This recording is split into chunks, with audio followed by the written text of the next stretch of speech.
রাধে রাধে। আমি এখানে ফ্রেশ হয়ে স্নান টান করে দিয়ে দেখো এখানে পুজোর জন্য ফুল তুলছি, তারপর ঘরটা মুছে দিয়ে গোপুসোনাকে তুললাম। উঠো উঠো নন্দলাল, যে দেখো হলো সকাল। প্রত্যেক দিন গোপুসোনাকে এইভাবে আমি আদর করে তুলি, তারপর ওর যে বসার বিছানাটা একটু ভালো করে পরিষ্কার করে দিই। ওর বাসিটা এখানে রেখে দিই, যেহেতু ওখানে স্নান করাই তাই। তো ওর যেখানে বসার আসন সেখানে কিন্তু ওর বাসি হয়তো রাখতে হয়। তারপরে দেখো আমি এখানে গঙ্গা জল ছিটিয়ে নিলাম, গোপুসোনাকে স্নান করিয়ে ওকে একটা সুন্দর দেখে একটা পোশাক পরিয়ে দিলাম। তো আমি এখানে কিন্তু পুজোর জিনিস প্রতিদিন ধোয়া মাজা করে নিই। আর যেহেতু আমার সকালে একটু তাড়া লাগে, তাই আমি রাত্রেবেলাতেই সব ধোয়া মাজা করে ওখানে রেখে দিই। তারপরে দেখো গোপুসোনাকে প্রতিদিন একটা করে নতুন নতুন ড্রেস পরাই। আজকে ওকে এই হলুদ রঙের যে পোশাকটা সেটা পরিয়েছি, খুব সুন্দর লাগছে। এবার আমি এখানে আরতি করে নিচ্ছি। আরতি করার সময় আমি তিনটে মন্ত্র বলি। প্রথমে হচ্ছে এই কলিযুগের সবথেকে শক্তিশালী মন্ত্র হরে কৃষ্ণ কৃষ্ণ কৃষ্ণ হরে হরে, হরে রাম রাম রাম হরে হরে।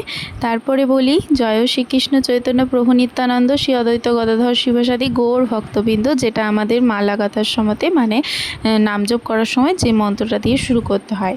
আর তৃতীয় নাম্বার বলি ওম কৃষ্ণায় বাসুদেবায় হরায়ে পরমাত্মনে প্রণত ক্লেশনাশয় গোবিন্দায় নমো নমঃ। আমার এদিকে পুজো দেওয়া হয়ে গেছে, পুজো বলবো না, সেবা দেওয়া হয়ে গেছে। তারপর এখানে আমি করতালি করে গোপুসোনাকে একটা গান শুনিয়ে নিলাম। এখানে হাত জোর করে ওর কাছে আমি ক্ষমা চেয়ে নিলাম, যদি কিছু ভুল হয়েছে আমাকে অবশ্যই ক্ষমা করে দাও। তারপরে দেখো গোপুসোনাকে এখানে কত মিষ্টি লাগছে, ওকে এখানে দুপুরের সেবা দিয়ে আমি চলে এসেছি নাম জপ করতে। তারপর এখানে নাম জপ করা হয়ে গেল, আমার বরকে আমি এখানে প্রসাদ দিলাম। আমি কিন্তু প্রপার ভেজিটেরিয়ান হয়ে গেলেও চাটা কিন্তু ছাড়তে পারছি না, কারণ চা ছেড়ে দিলে আমার মাথা আবার ধরে যাচ্ছে, জানি না কখন ছাড়তে পারবো। এইদিকে আমি কলাই সিদ্ধ করে নিলাম সকালে মুড়ি খেতে।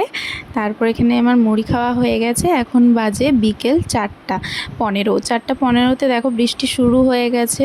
তারপরে দেখো গাছের পেয়ারা খাচ্ছিলাম, গাছের পেয়ারা আমি পেড়ে নিয়ে এসেছিলাম, পেয়ারা মাখা একটু খেলাম। পেয়ারা খেতে আমার এতটাও ভালো লাগে না, ওর বাবাকে দিচ্ছিলাম, তারপর আমি খেলাম। তো তারপরে আমার মেয়েকেও দিলাম, কিন্তু একটু ঝাল হয়ে গেছিলো, খেতে পারেনি। এই দেখো ঝমঝম ঝমঝম করে তো বৃষ্টি পড়েই যাচ্ছে। তারপর বিকেলবেলা আমি একটু ঘরটা ভালো করে পরিষ্কার করে নিলাম। এই মেঘলা ওয়েদারে আমার আজ খুব আলুর পরোটা খেতে মন যাচ্ছিলো, তাই আজকে আমি বানিয়ে নিলাম আলুর পরোটা। তার আগে চাটা করে নিলাম, তারপর এখানে আমি আলুর পরোটা করে নিলাম। তো কেমন হয়েছে অবশ্যই জানিও। রাধে রাধে।